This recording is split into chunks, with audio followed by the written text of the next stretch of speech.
क्या आप जानते हैं कि आज हम और आप जो कुछ भी हैं, जैसे भी हैं, उसका मूल कारण केवल हमारे अपने विचार हैं।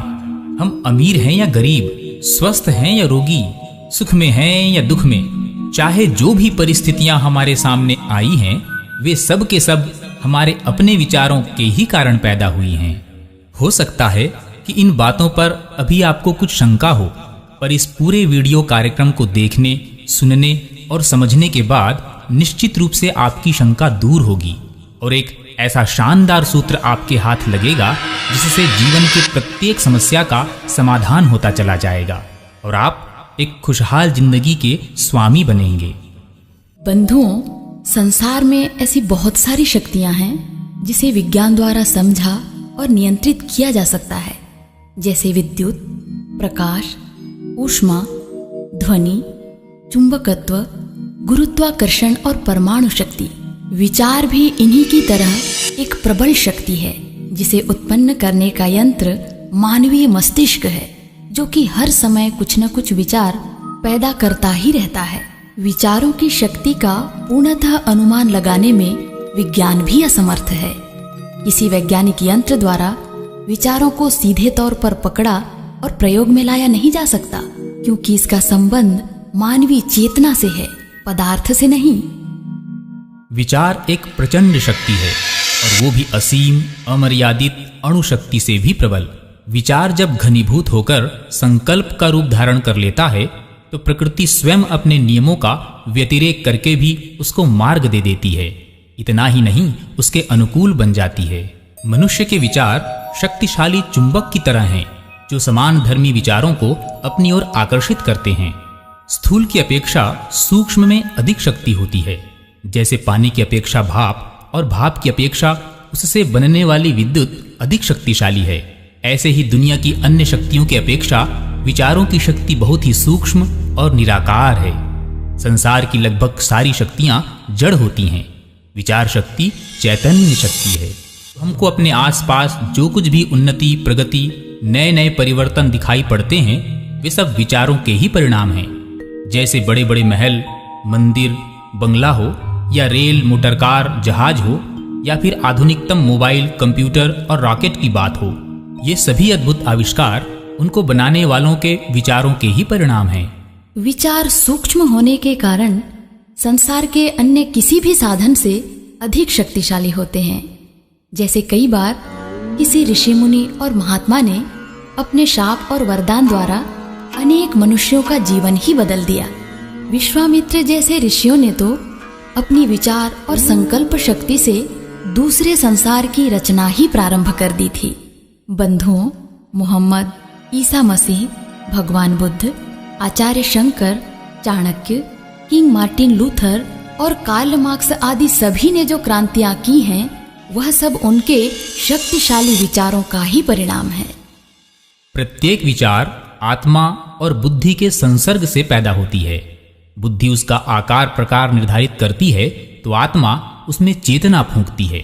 इस तरह विचार अपने आप में एक सजीव किंतु सूक्ष्म तत्व है। मनुष्य के विचार एक तरह की सजीव तरंगे हैं जो जीवन, संसार और यहाँ के पदार्थों को प्रेरणा देती रहती है। इन सजीव विचारों का जब केंद्रीकरण हो जाता है तब एक प्रचंड शक्ति का उद्भव होता है। बंधुओं, संसार की समस्त शक्तियों से तुलना करने पर भी विचार शक्ति ही सर्वोपरि सिद्ध होती है। पर हाँ, जहाँ इस शक्ति का सुनियोजन और सदुपयोग संसार को नव जीवन प्रदान करने में समर्थ है, वहीं इसका दुरुपयोग विश्व का विनाश भी कर सकता है। कोई व्यक्ति किसी बंद कमरे में भले ही चुपचाप बैठा रहे, कुछ ना करे, तब भी वो पूर्णतः निष्क्रिय नहीं होता, क्योंकि उस स्थिति में भी उसका मस्तिष्क कुछ न कुछ सोचता ही रहता है। वैज्ञानिकों का शोध है कि मनुष्य के मस्तिष्क में एक दिन में लगभग 65,000 विचार आते हैं। ये सभी विचार भले ही अस्त व्यस्त और फालतू के हों, तब भी ये विचार अपना प्रभाव डाले बिना नहीं रहते।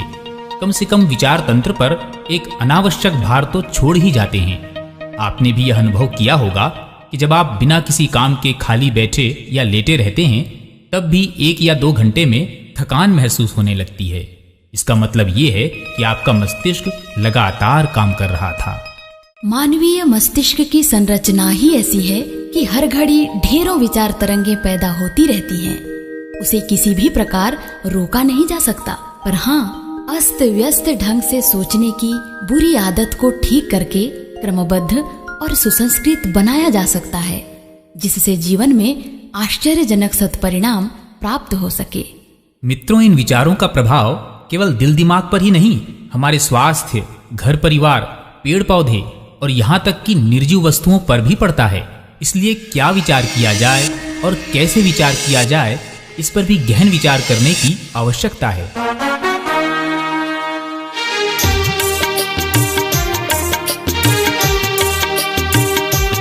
कुछ वैज्ञानिकों ने विभिन्न प्रवृत्ति के व्यक्तियों को एक कोठरी में बंद कर दिया। उनमें से कोई क्रोधी, कोई कामुक और कोई नशों का व्यसनी भी था। थोड़ी देर बाद गर्मी के कारण उन सबको पसीना आ गया। उन सबके पसीने की बूंदें लेकर अलग अलग विश्लेषण किया गया। विश्लेषण से प्राप्त रासायनिक तत्वों के आधार पर वैज्ञानिकों ने उन सभी व्यक्तियों के विचार और स्वभाव एक एक करके घोषित कर दिए, जो कि बिल्कुल सही निकले।